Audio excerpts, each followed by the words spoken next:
하나님이여, 사슴이 시냇물을 찾기에 갈급함 같이 내 영혼이 주를 찾기에 갈급하니이다.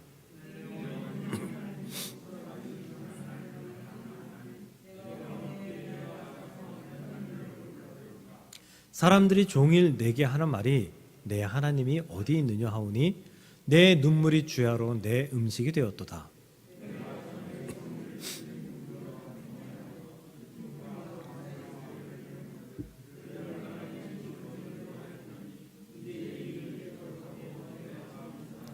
오절입니다. 내 영혼아, 내가 어찌하여 낙심하며 어찌하여 내 속에서 불안해하는가? 너는 하나님께 소망을 두라. 그가 나타나 도우심으로 말미암아 내가 여전히 찬송하리로다. 아멘. 아멘. 오늘 두려움에 관한 말씀, 두려움에 이기라 다섯 번째 말씀, 불안에 관한 말씀을 전하도록 하겠습니다. 불안한 삶을 살아가고 계십니까? 불안을 얼마나 느끼십니까? 나는 불안을 전혀 느끼지 않는다라고 이야기할 수 있는 사람은 과연 있을까? 아마 없을 것 같습니다. 현대인들 상당수가 불안 장애를 느끼며 살아간다라고 합니다. 안타까운 것은 이러한 불안을 해결하기 위해서 기도와 믿음 혹은 스스로의 노력을 투자해서 이겨내려고 하는 것보다 약물에 의지해서 쉽게 해결하려는 그런 경향이 커지고 있다는 것입니다. 연예인들 중 상당수, 그리고 유명인들 중 상당수가 성형외과에서 사용하는 그 마취제, 프로포폴이라는 것을 불법으로, 시술하지 않으면서도 불법으로 투약해서 문제가 되는 경우들을 우리는 간혹 볼 수가 있습니다. 얼마 전에도 그 하정우 씨, 영화배우 하정우 씨가 그 혐의로 시인했고 지금 아마 아무 곳에도 못 나오고 자숙하고 있는 것으로 알고 있습니다. 그 모든 것을 다 가졌다라고 하는 삼성의 이재용 씨도 이걸 투약해가지고 대국민 사과도 했던 것으로 기억합니다. 그런데 이런 불안은 지금 이렇게 팽배해지고 커져 있는 그런 불안은 결코 아니라는 사실을 우리는 알아야 합니다. 예전부터 불안은 있었고요. 어찌 보면 에덴 동산에서 아담과 하와가 쫓겨났을 때부터 불안은 인간들 속에 잠재해져 왔었을 것 같습니다. 불안은 우리 모두의 문제입니다. 불안이 예전에는 적었고 지금은 크고 이것도 아닙니다. 생각해 보십시오. 예전에 전쟁통에 나가서 칼을 들고 맨 앞에서 돌격 앞으로 하던 그 사람들은 당연히 다 죽는 거잖아요. 그 사람들이 지금 우리보다 덜 불안했을까요? 결코 그렇지 않을 거라 생각합니다. 퀴즈 하나 내겠습니다. 교회 전혀 상관없이요. 교회는 아니에요. 교회에 관한 믿음 이런 걸로 대답하시면 안 됩니다. 여자가 나이 들면 가장 필요한 것 무엇일까요? 네, 감사합니다, 원사님. 정확히 맞추셨습니다. 돈입니다, 돈. 세상 사람들에게 돈입니다. 두 번째는 뭘까요? 네? 두 번째는 딸이래요, 딸. 딸 없는 분들은 어떻게 해요? 저희 집에는 딸이 없어서 저와 같이 살고 계시는 분은 참 불쌍한 것 같습니다. 세 번째는 건강, 네 번째는 친구라고 합니다. 그렇다면 나이든 남자에게 필요한 첫 번째는 무엇일까요? 네? 네, 감사합니다, 목사님. 부인입니다. 첫 번째는 부인. 그럼 두 번째는 무엇일까요? 네, 아내. 세 번째는 네 번째는 마누라. 다섯 번째는 우리 애 엄마. 여섯 번째는 계속해서 그렇게 나갑니다. 나이든 남자에게 가장 필요한 것은 아내입니다. 아내가 없으면 불안 증세에 휩싸이게 된다고 합니다. 요즘 사골이 안 팔린대요. 사골이. 왠 줄 아세요? 코로나 때문에 여자들이 해외여행을 갈 일이 없어서 그렇대요. 집에서 아내가 사골을 팔팔 끓이고 있으면 남자들은 불안해집니다. 언제 또 몇 박 며칠 해외여행 갈까봐 불안해졌는데 이게 뭐 감사한 건지 아닌지는 잘 몰라도 코로나 덕분에 코로나가 다 나쁜데 그런 부분에 있어서 남자들에게 그런 불안을 해소해 준다. 그런 우스갯소리가 있습니다. 누구나 불안합니다. 하나 해결되면 그 불안이 또 찾아옵니다. 작은 불안도 오고 큰 불안도 오고, 그래서 우리가 그 불안 때문에 두려움에 휩싸여서 걱정된 삶을 살아가게 만듭니다. 과연 우리는 이 불안을 어떻게 해소하면서 살아야 될까요? 오늘 말씀을 들으면서 이 두려움이 원인이 되는 불안으로부터 해방될 수 있으시기를 주님의 이름으로 간절히 축원을 드립니다. 불면증 겪으시는 분 계세요? 권사님 조금 있으시다고 하고요. 저는 어릴 때부터 있었어요. 아주 어릴 때부터. 초등학교 때도 불면증 때문에 시달렸던 경험들이 있어요. 지금도 자주 잠을 잘 못 잡니다. 그래도 요즘은 뜬 눈으로 막 정신 이게 혼란스럽게 있다가 밤새는 경우는 거의 없어요. 그래도 한 1시간 정도는 그 정도면 잠은 드는 것 같아요. 아무리 빨리 잠들어도 20-30분 내에 잠드는 게 쉽지가 않아요. 그렇다고 해서 몸이 피곤하지 않다던가 하루 종일 누워 있었다던가 이런 것도 아닌데 불면증이 좀 있어요. 예전에 정신과가 흔하지 않았으니까 내과 가서 이런 상담을 좀 받아보면 대부분 다 이런 대답을 하시더라고요. 생각이 많아서 그래요. 맞아요. 저 생각이 많아서 그래요. 누워 있으면 온갖 잡생각들이 막 나요. 그래서 그 선생님이 이래요. 생각을 그만하세요. 누우시면 생각의 셔터를 내려야 합니다. 그래서 잠들면 누우면 생각의 셔터를 내려야지. 생각하지 말아야지. 아무 생각 없이 잠만 잘 자야지. 이러면요 그 생각이 계속 나요. 생각하지 말아야지. 생각하지 말아야지. 생각하지 말아야지. 잠이 잘 안 와요. 그러다가 다른 생각이 훅 들어오잖아요. 그럼 그런 생각으로 한참을 생각을 해요. 그러다 그 생각이 끝날 때쯤 되면 잠들어야 되잖아요. 그런데 그 생각이 끝날 때쯤 되면 아예 이 생각하고 전혀 상관없었던 다른 생각이 훅 들어와서 다른 생각으로 또 다른 생각으로 자꾸만 이어지다가 그러다가 늦게 잠드는 경우가 더러 있는 것을 고백합니다. 저같이 불면증을 겪는 그런 사람들 외에도 사람들은 많은 불안의 요소로 인해서 걱정하며 살아갑니다. 모든 사람에게는 작고 큰 차이가 있을 뿐이지 불안 속에서 살아가고 있기 때문입니다. 많은 분들은 불안을 이겨내면서 살아가요. 그래서 불안을 이겨낸 상태가 평안이잖아요. 그 평안으로 살아가는 그 시간을 오랫동안 유지하는 삶을 살아갑니다. 특히 그리스도인들은. 하지만 불안을 이기지 못하면 그 불안 때문에 시달리게 되고 두렵게 되고, 그리고 그 불안 때문에 인생의 문제에 맞닥뜨리게 됩니다. 이스라엘의 초대왕이 사울이죠. 사울은 불안으로 인해서 아주 심각한 문제를 겪었던 사람이에요. 사울은 다윗이 골리앗을 무너뜨리고 그리고 엄청난 승리들을 내세우는 것을 보았을 때 사울이 다윗을 군대의 장관으로 삼아요. 그래서 전쟁마다 내보내고 같이 갔어요. 전쟁마다 승리했죠. 아니, 사울이 다윗을 전쟁에 내보낼 때에 저 전쟁 좀 졌으면 좋겠다 생각하고 내보냈을까요? 아마 한 번도 그러지 않았을걸요? 그 전쟁에 지면 이스라엘에 위기가 생기고 백성들이 죽게 되는 건데 그 전쟁에서 졌으면 좋겠다라고 생각하는 왕은 단 한 사람도 없을 거예요. 전쟁에서 이겼으면 좋겠다라고 생각하고 다윗을 장으로 선택하고 전쟁에 내보냈습니다.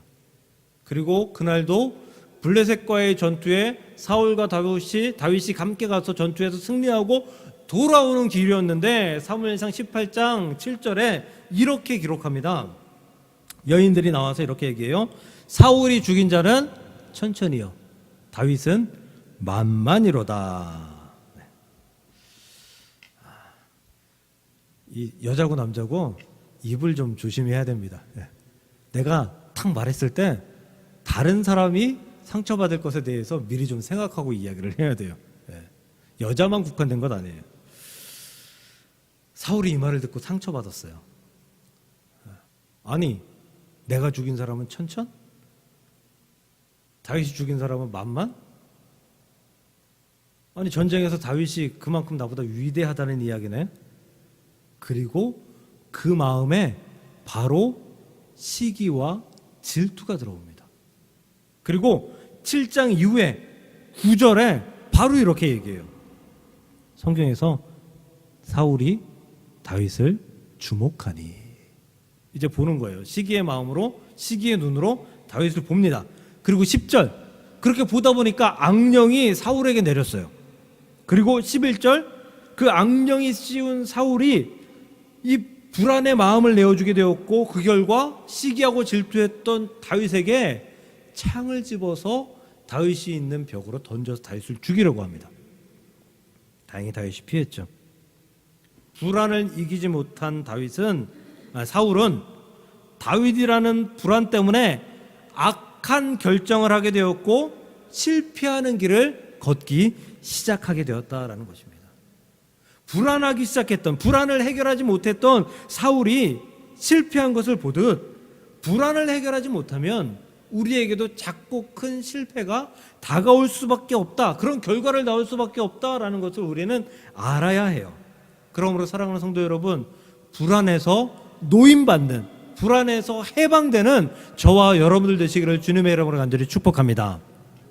근데 이렇게만 이야기하고 그리고 말씀을 그냥 비슷하게 이어가면, 아니 목사님, 불안을 해결하라 그랬으면 불안을 해결할 방법을 제시해 주셔야지. 방법을 제시해 주지 않으면 이게 뭐 그냥 야 좀 잘해? 이거랑 무슨 차이가 있겠습니까? 혹시 속으로 그렇게 생각하실까 봐 방법에 대해서 말씀드립니다. 첫 번째, 불안을 이길 첫 번째의 방법은 그 불안을 주는 그 상황을 믿음의 눈으로 바라보라, 믿음의 눈으로 판단하라라는 것입니다. 지금 다윗에게 사울은 천천히요 다윗은 만만히요 라고 이야기했을 때 이 말은 사울이 죽인 자는 적고 다윗이 죽인 자는 많다, 이 뜻이 아니에요. 아니, 사울이 죽인 자는 많고 다윗이 죽인 자는 훨씬 더 많다, 이 뜻도 아니에요. 다윗이 사울보다 전쟁에서 뛰어난 사람이다, 이 뜻도 아니에요. 이게 무슨 뜻이냐면요, 지금 우리가 얘기하면 사울은 천천히요 다윗은 만만인데, 사울은 천천히요 다윗은 백배기로다, 조금 이상하죠. 사울은 천천히요 다윗도 천천히라, 이것도 좀 이상하죠. 밋밋하죠. 사울은 천천히요 다윗은 만만히로다, 이건 좀 괜찮아요. 근데 다윗은 천천히요 사울은 만만히로다 이러면, 그럼 또 사울이 또 왜 나를 먼저 해야지 또 그럴 거 아니에요? 이건 노래에 있어서 점진법이에요. 천천과 만만은 둘 다 많다라는 뜻이에요. 그냥 둘 다 똑같이 많다라는 뜻이에요. 그 숫자의 차이가 있다는 뜻이 아니에요. 그냥 흥을 돋구기 위해서 천천히요 만만히요 백백이요 흥을 돋구기 위해서 점진법으로 점점 커진 것뿐이라고요. 그렇지 않다고요? 그 성경 앞절부터 한번 볼게요. 사무엘상 18장 6절 뒷부분부터 읽어보면 이렇게 돼 있어요. 여인들이 이스라엘 모든 성읍에서 나와서 노래하며 춤추며 소고와 경쇠를 가지고 왕 사울을 환영하는데, 여기에 다윗의 이름이 없어요. 누구를 환영해요? 왕 사울이에요. 다윗이 아니에요. 왕 사울을 환영하는데 여인들이 뛰놀며 노래하며 이르되 사울이 죽인 자는 천천히요 다윗은 만만히로다. 이건 여인들이 사울을 칭찬하고 사울을 높이기 위해서 나와서 사울을 환영하는 자리예요. 다윗을 환영하는 자리가 아니라고요. 그렇다면 다윗이 이렇게 높아진 것, 이건 무슨 뜻이에요? 사울 왕이 해안이 넓어서 영안이 있어서 정말 아주 좋은 다윗이라는 장군을 선택해서 군대의 장으로 삼았으니 그 영광도 사울의 것입니다, 이 뜻이거든요. 사람들은 다윗도 좋지만 사울이 더 위대한 왕입니다, 사울 당신을 찬양합니다, 이러한 뜻으로 모여서 노래한 것이다 라는 것이에요. 근데 사울은 그 전체적인 것을 보지 않았어요. 딱 천천과 만만 봤다고요. 숫자만 봤어요. 숫자만 보고 모든 것을 다 판단했어요. 우리가 이런 경우 있지 않나요? 작은 것을 보고 큰 것을 판단하는, 작은 것을 보고 그 상황 전체를 판단하는 그러한 누를 범할 때가 우리 안에 있다고요. 그래서 생각해 보세요. 작은 것을 보고 전체를 판단했을 때 과연 우리가 어땠는지. 선하게 판단한 적이 있을까요? 없었을 거예요. 작은 것이 눈에 들어와서 그것 때문에 행복했다? 아니요, 그런 사람은 없어요.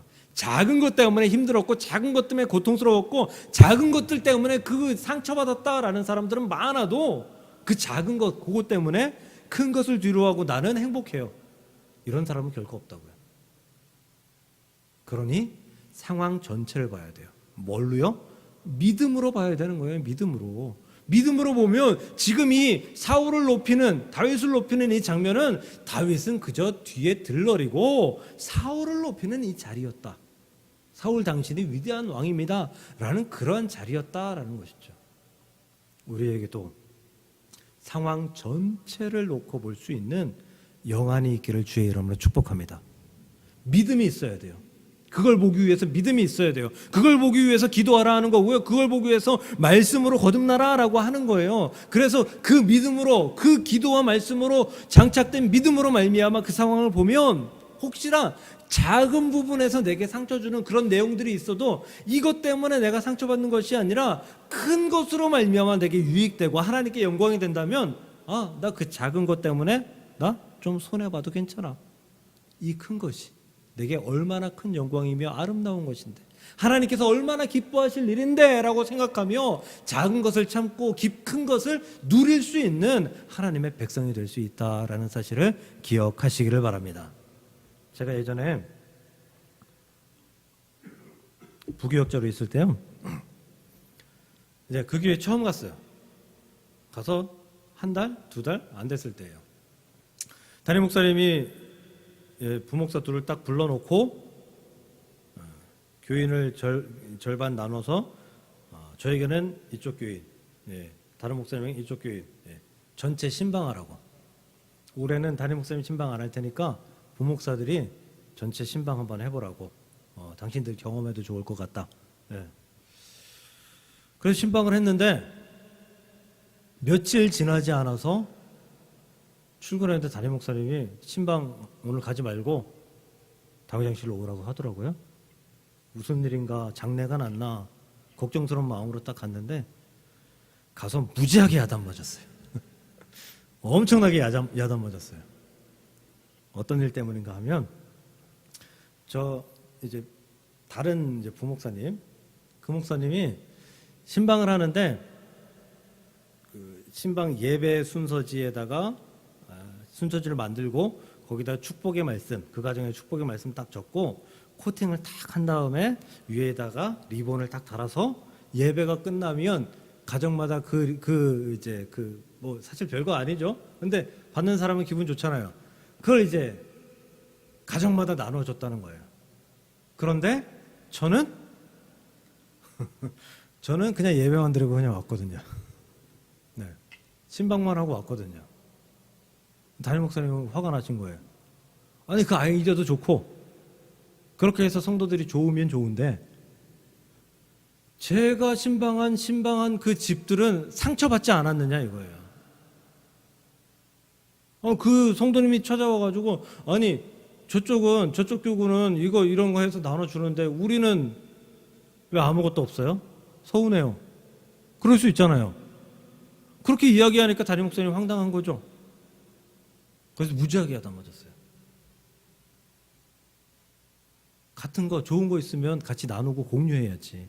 같이 하자고 해야지. 알고 봤더니 사무실에 있는 그 여자 간사님한테 이제 그 여자 간사님하고 친했거든요. 그분한테 물어봤더니 그분이 이제 아직 시집을 안 가서 저녁 늦게까지 그냥 이제 컴퓨터도 하고 그러면 사무실에 있었는데 한 7시, 8시 되면 퇴근한 목사님이 다시 교회 사무실로 오신대요. 그래서 코팅을 하시는 거예요. 네. 그 얘기는 뭐냐면 저 모르게 했다라는 거예요. 저 모르게. 일부러 저 모르게 하고 싶었다라는 거예요. 내가 좀 튀어 보이고 싶다. 잘나 보이고 싶었다라는 그런 뜻이에요. 예. 근데 여러분, 신방이요. 여러분들, 제가 만약에 여러분들한테 신방한다면 우리 백성만 집사님한테는 축복을 이만큼 하고 싶고, 우리 이경희 권사님한테는 축복을 이만큼 하고 싶고, 이렇게 나눠가지고 신방할까요? 관둬야죠. 그러면 관둬야죠. 그런 마음 가지고 있는, 그런 옹졸한 마음을 가지고 있는 목사면, 담임 목사면 관둬야죠.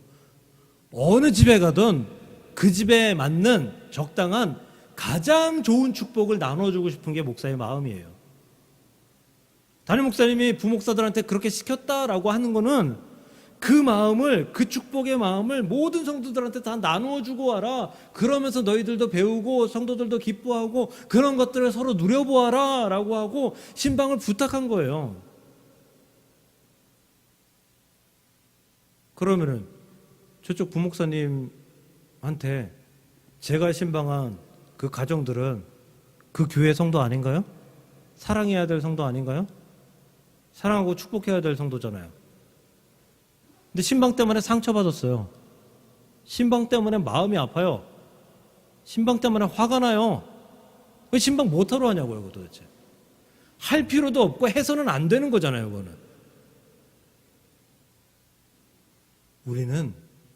저는 신방을 처음 해봐서, 그렇게 대신방을 처음 해봐서 말씀을 하루에 신방은 뭐 5집, 10집 이렇게 하잖아요.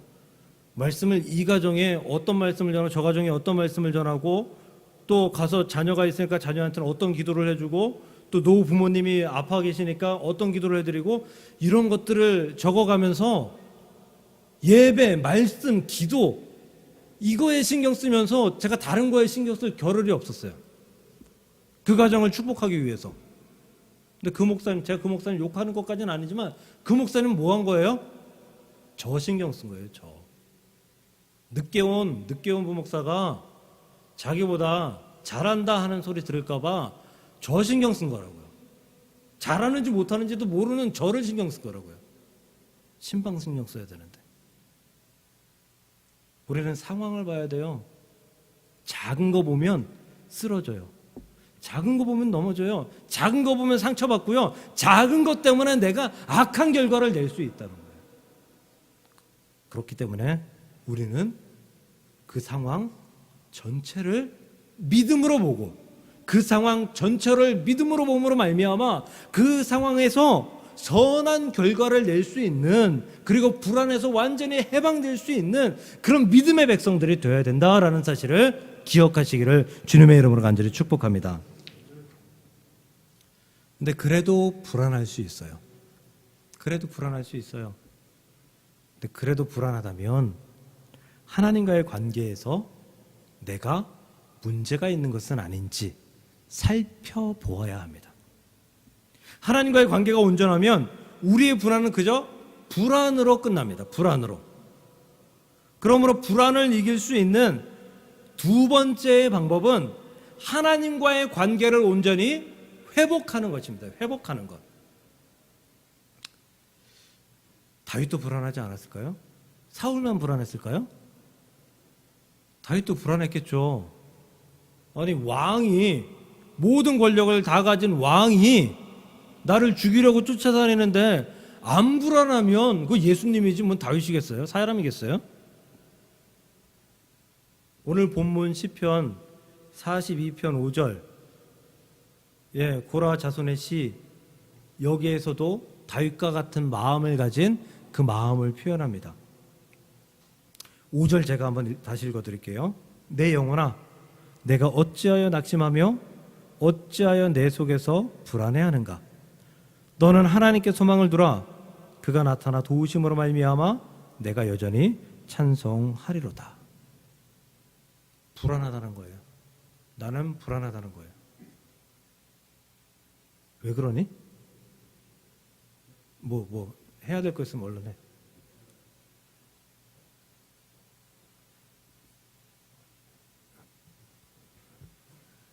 자꾸 신경이 쓰여가지고. 네. 다시요.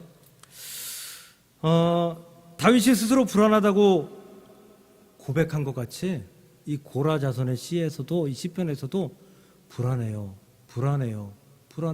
네 하나님이 어디 있느냐? 너 돌보지도 않는데, 너 그렇게 실패하는데, 너 그렇게 낙심하는데 하나님 어디 있느냐? 사람들이 이야기하면서 공격해요. 불안해요. 그런데 5절에서 너는 하나님께 소망을 두라 라고 이야기합니다. 하나님께. 누구에게요? 사람에게요? 그 상황에요? 그 작은 나에게 상처 주는 거예요? 그거 신경 쓰지 말고 하나님께 소망을 두라라는 거예요. 이 말은 하나님께로 향한 믿음, 하나님께로 향한 관계가 온전히 형성될 수 있도록 너 노력해라라는 그런 뜻입니다. 사울은 다윗을 주목했어요. 아까 말씀 사무엘상 18장 10절에서 사울이 마음이 시기와 질투 들어온 다음에 다윗을 주목하고, 그리고 나서 창을 들어가지고 다윗을 죽이려고 했다라고 했잖아요. 사울은 다윗을 주목했어요. 근데 다윗은 누구를 주목해요? 하나님을 주목해요. 사울이 불안에 떨자 다윗을 쳐다보고 저놈이 어떻게 움직이는지 뭐하는지 예의주시하는 그런 모습으로 변했다면, 다윗은 사울을 보지 않고, 사울 때문에 난 불안한데 사울을 보지 않고 하나님을 바라보고, 하나님께서 내게 무엇라 말씀하시는지, 하나님께서 내게 어떻게 반응하시는지를 살폈다라는 거예요. 하나님께서 선택하신 성경의 사람들은 인간적으로 보면 불안한 삶을 살 수밖에 없었습니다. 하나님은 충분히 가능한 상태에서 명령하신 적이 거의 없기 때문이에요. 전쟁에서도 마찬가지죠. 모세에게, 여호수아에게, 갈렙에게, 기드온에게 전쟁하라, 전투하라라고 했을 때, 그때 어떤 전투가 승리를 확신하고 간 전투가 어디 있었겠습니까? 다 불안하고 다 안 되고 다 말도 안 되는 상황인데 하나님께서 가라 하시니 불안한 마음이지만 하나님을 믿고 순종하며 나아갑니다 하고 갔더니 승리한 거잖아요. 이스라엘이 우상에 빠져서 그렇게 허우적대고 있을 때 예레미야도, 이사야도, 하박국도 복음을 들고 나아가 돌에 맞아 죽을 각오를 하고 나아가 그 불안에 떠는 마음을 그냥 그 마음에 감추고 하나님께서 해소해 주시기를 기대하면서 나아가 말씀을 전한 그런 모습들을 보였잖아요. 즉 우리가 어려운 상황을 보며 불안함에 떨고 두려움에 갖기보다 하나님께서 그 어려운 상황을 통해서 내게 어떻게 일하시는지 바라보는 것이 우리에게 매우 중요한 일이다라는 사실을 믿으시길 바랍니다. 그래서 우리가 하나님과 관계가 온전해져야 돼요. 올바르게 돼야 돼요. 만약에 하나님과 관계가 시원치 않으면 우리는 하나님께 기대할 수가 없어요. 아니, 그렇게 기대하면 하나님께서 해주시겠죠. 근데 우리가 기대하지 못해요. 하나님께 기도하지 않고 하나님과 관계가 온전히 형성되지 있지 않는 상태에서 내가 하나님께 나와서 하나님 이거 해주세요, 이게 내가 양심에 꺼려서 하나님 앞에 안 나와요. 이게. 그래서 우리가 하나님과의 관계를 온전히 형성해야 됩니다. 그러기 위해서 하나님만을 바라보고 이 상황을 통해서 하나님께서 이 상황을 어떻게 해결해 줄 것을 기대하며 하나님께서 이 상황을 통해서 내게 무엇을 원하는지를 바라보는 그런 하나님과의 관계가 온전히 형성된 저와 여러분들이 되기를 간절히 소망합니다. 여러분, 관계가 올바로 형성되면 대화가 쉬워요. 그런데 관계가 뜨문뜨문하면 대화가 참 어렵습니다. 전화를 예로 한번 들어볼까요? 여러분들 오랜만에 가끔 가다가 전화하는 경우 있죠. 전화 오는 경우 있죠. 저도 이번 주에 제 서울신학대학교 동기한테 전화가 왔어요. 그 동기는 대학교 졸업하자마자 장로교단으로 갔거든요. 저는 그 친구랑 그래도 관계가 좀 있어서 그래도 5년에 한 번, 몇 년에 한 번 이렇게 연락 어쩌다 한 번씩 그냥 하는 그런 정도예요. 그러니까 관계가 그렇게 돈독하지 않은 상태죠. 근데 전화해가지고 안부 한두 마디 묻더니 대뜸 돈 좀 빌려달라고 그러더라고요. 너 무슨 일이 있길래? 무슨 일이 있는지는 얘기를 안 하고 돈 좀 빌려달래요. 내가 무슨 돈이 있냐? 내가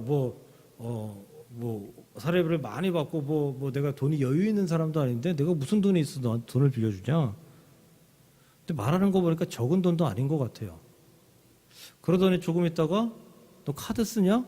그래 카드 쓰지. 카드로 대출 받으면 쉽게 받을 수 있으니까 그거 한 1,200만 원이라도 좀 받아서 자기 좀 빌려달래요.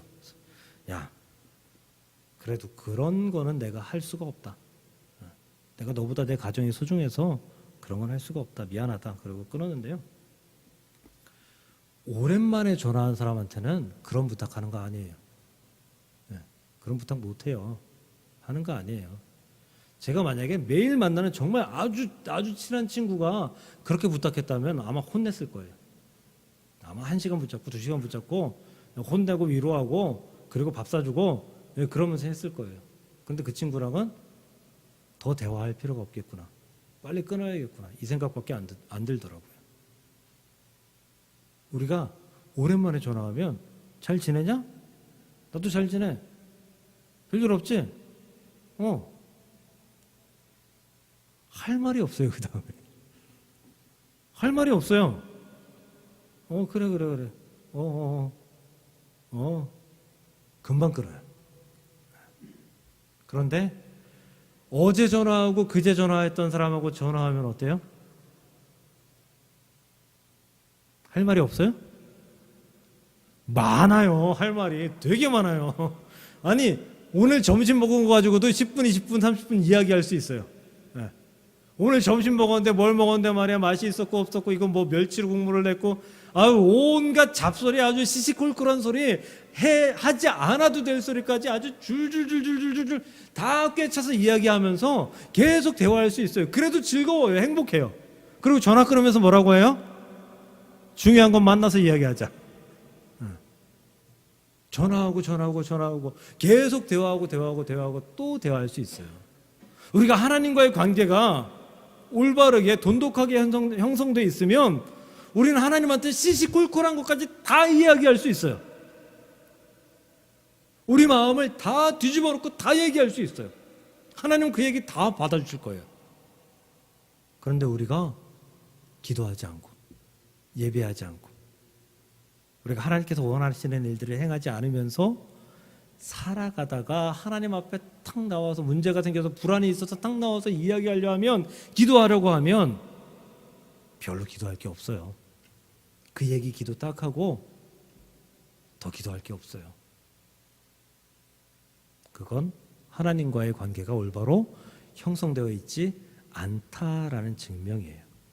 그러므로 사랑하는 성도 여러분, 하나님과 관계가 올바로 형성되기 위해서 하나님을 매일마다 찾을 수 있는 저와 여러분들 되시기를 주님의 이름으로 간절히 축복합니다. 하나님을 매일 찾는 자들은 불안에 시달리지 않아요. 불안으로 말미암아 인생이 막 휘둘리지 않는다고요. 그 불안이 내게 찾아왔어도 그 불안을 내가 쉽게 물리치고 쉽게 내어놓고 그 불안의 자리에 평안을 심어놓을 수 있는 믿음이 된다라는 사실을 기억하시기를 바랍니다. 말씀을 정리합니다. 하나님과의 관계가 깨어진 사울은 불안함에 다윗을 죽이려고 합니다. 하나님과의 관계가 온전한 다윗은 사울이 죽이려고 쫓는 불안한 상황에서 벗어나 하나님께서 주시는 평안 가운데 나아가 불안을 완전하게 이겨냅니다. 그 증거로 사무엘상 24장 보면 여기에 사울이 엔게디 광야에서 갑자기 볼 일이 급해서 굴 속으로 들어가잖아요.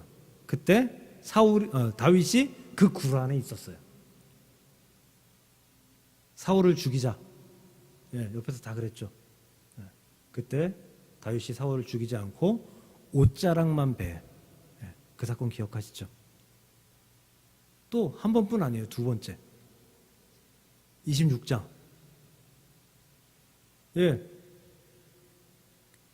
사울이 기브아에서 낮잠 자고 있는데 잠자고 있는데 다윗이 죽일 수 있었어요. 그때도 다 죽이자 그래요. 사울 옆에 가가지고 그가 가지고 있었던 창하고 물병하고 가지고 돌아옵니다. 왜 굳이 그걸 가져갔을까요? 나는 당신을 죽일 수 있었으나 그러지 않았습니다. 당신도 그랬으면 좋겠습니다. 라는 메시지였겠죠. 다윗이 불안에 사로잡혀 있었다면 사울을 죽일 수 있는 기회에 죽였을 거예요. 근데 다윗은 불안해서 노임받았어요. 불안을 이겨냈어요. 불안해 주는 두려움에서 승리했어요. 그래서 사울을 살려줄 수 있었던 것입니다. 사랑하는 성도 여러분, 여러분들에게도 불안할 때 있죠? 불안할 때 있습니다. 아니, 사람은 누구나 다 불안합니다. 그런데 불안한 시간을 줄이십시오. 잠깐 불안하고 나머지는 다 평안할 수 있도록 그 상황을 놓고 믿음으로 바라볼 수 있고 하나님과의 관계를 온전히 돈독하게 함으로 말미암아 하나님께서 불안을 빼앗아 가시고 평안을 심어주시는, 그래서 불안보다는 평안 가운데 살아갈 수 있는 믿음의 백성들이 되시기를 주님의 이름으로 간절히 축원을 드립니다. 기도하겠습니다. 하나님, 불안한 일들이 참 많습니다. 불안 때문에 잠이 오지 않고 불안 때문에 마음이 휘둘리는 경우도 있습니다. 그때에 하나님, 상황을 놓고 그 상황을 믿음으로 바라볼 수 있는 믿음의 영안이 우리 안에 있을 수 있도록 도와주시옵소서. 그 상황을 하나님께 맡기고 불안을 하나님께 맡기고 하나님께서 해결해 주시기를 기대하는 그런 마음이 우리 안에 있게 하여 주옵소서. 그러기 위해 하나님과의 관계를 돈독하게 하고 하나님께서 나의 불안을 가져가시며 나에게 온전한 평안을 심어주시는 분이시라는 확신을 가지고 주 앞에 나아가는 믿음 또한 우리 안에 있을 수 있도록 주여 역사하여 주시옵소서. 오늘도 우리와 함께 하시고 우리를 도우시는 예수님의 이름으로 감사함의 기도 드리옵나이다. 아멘.